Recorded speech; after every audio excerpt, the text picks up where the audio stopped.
High students, হাতে কলমে লেবুর সাহায্যে কীভাবে আমরা ব্যাটারি বানাতে পারি সেটা দেখাবো এবং লাইট জ্বালিয়ে আমরা দেখাবো, এলইডি বাল্ব জ্বালিয়ে।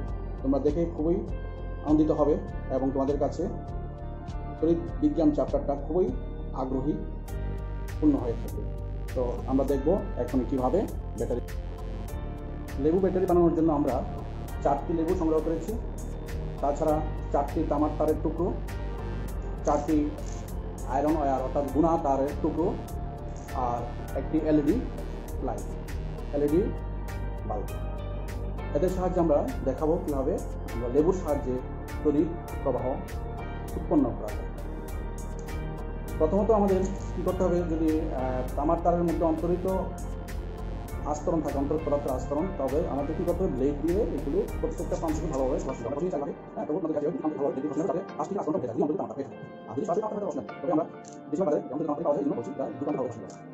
লেবু এক প্রান্তে তামার তারের টুকরোগুলিকে ঢুকিয়ে দেবো প্রত্যেকটা লেবুতে।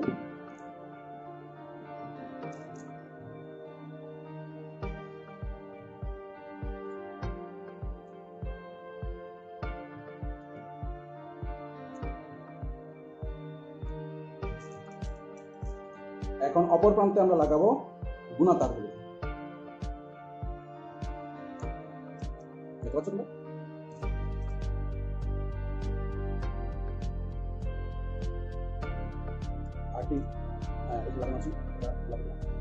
তারপর এখানে আমরা কি করব, একটা শ্রেণী সমবায় তৈরি করবো লেবুর 4টাকে, অর্থাৎ একটার পিছনে একটা লাগিয়ে নেব। প্রতিটি তামার তারের প্রতিটি লেবুর প্রত্যেক তামার তারের সঙ্গে অপর লেবু গুণা তারের সংযোগ করব।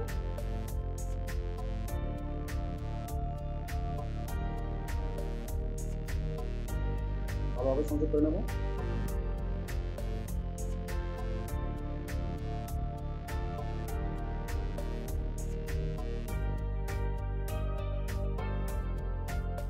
ব্যাস হয়ে গেল লেবু ব্যাটারি।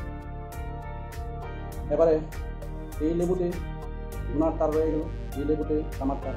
সাধারণত কি হয়, লেবুর মধ্যে সাইট্রিক অ্যাসিড থাকে, তো সাইট্রিক অ্যাসিড কী করে, ধাতুর পাত যদি থাকে, অ্যাসিডের সঙ্গে ধাতুর একটা বিক্রিয়া হয়, তখন ও ধাতুর যে ইলেকট্রনগুলি, মুক্ত ইলেকট্রনগুলি ধাতুতে থেকে যায়, আর বাদ বাকি যে আয়নিত বাকি অংশগুলি লেবুর রসে চলে আসে। যেমন এখানে আমাদের লেবুতে যখন এই লেবুটাতে যখন গুণা তার সংযোগ করেছি, তখন গুণা তার থেকে কিছু মুক্ত ইলেকট্রন থেকে যাবে গুণার তাদের লোহার, আর বাকি লোহার যে বাকি অংশ মানে এটি পজিটিভ। লোহা যখন ইলেকট্রন ত্যাগ করবে তখন সে পজিটিভ চার্জ হবে, সেটা লেবুতে রস চলে আসবে, তখন এটার যে মুক্ত ইলেকট্রনগুলি গুণাতে থেকে যাবে, যার কারণে এটা নেগেটিভলি চার্জ হয়ে যাবে, ঋণাত্মক তড়িৎ তার হয়ে যাবে। অপরপক্ষে যেহেতু এটা অ্যাসিড, তার হাইড্রোজেন আয়ন থাকবে, হাইড্রোজেন আয়নগুলি তখন তামার পাতের দিকে আসতে থাকবে, তাই তামার পাতের পাত হয়ে যাবে ধনাত্মক তড়িৎদ্বার। ধনাত্মক তড়িৎদ্বার এভাবে একটার পিছনে একটা ঋণাত্মক তড়িৎদ্বার লাগিয়ে আমরা শ্রেণী সমবায় তৈরি করলাম। এখন আমরা আশা করি যে তামার যে এখানে যে তড়িৎদ্বারটা রয়েছে সেখানে ধনাত্মক প্রান্ত হিসেবে থাকবে ফাইনাল প্রান্ত, আর এখানে হবে ঋণাত্মক প্রান্ত। এলইডি বাল্বের দুটি লিড থাকে, দুটি প্রান্ত থাকে, একটা ধনাত্মক আর একটা ঋণাত্মক। ধনাত্মক প্রান্তটা আমরা সাধারণত কীভাবে বুঝবো কোনটা ধনাত্মক, লম্বা যেটা থাকবে সেটা হবে ধনাত্মক প্রান্ত। এই এলইডি যে লম্বা, এইটা একটু লম্বা।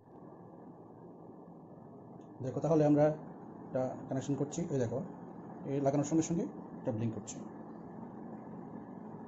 এই যে একটু বেশি আলো হয় না, একটু কম হয়, সবুজ কালারের এলইডি লাগিয়েছি আমরা, দেখো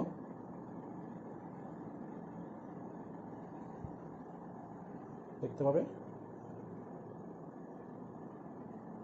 দেখতে পাচ্ছ স্পষ্ট, যে লাগাচ্ছি আমি সঙ্গে সঙ্গে এটা ব্লিঙ্ক করছে। এটাতে অন্য কোনো কিছু কানেকশানে শুধু আমরা কি করেছি, এখানে দেখতে পাচ্ছ একটা এই যে লেবু, কোনো অন্য কিছু নেই। আবারও দেখতে পাবে,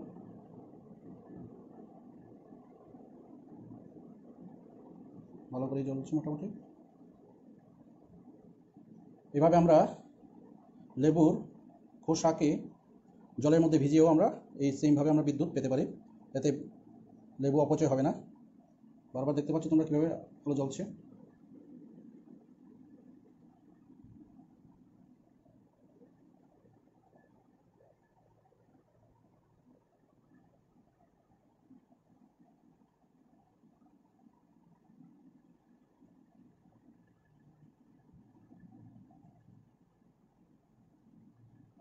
ঠিক আছে। আসলে তড়িৎ প্রবাহ হচ্ছে মুক্ত ইলেকট্রনের অবিরাম প্রবাহ। কেন তড়িৎ প্রবাহিত হয় তা আমি একটু দেখাচ্ছি। সাধারণত পরমাণুর বাইরের কক্ষে যে ইলেকট্রনগুলি থাকে সেগুলি তড়িৎ প্রবাহ সৃষ্টির জন্য দায়ী হয়ে থাকে।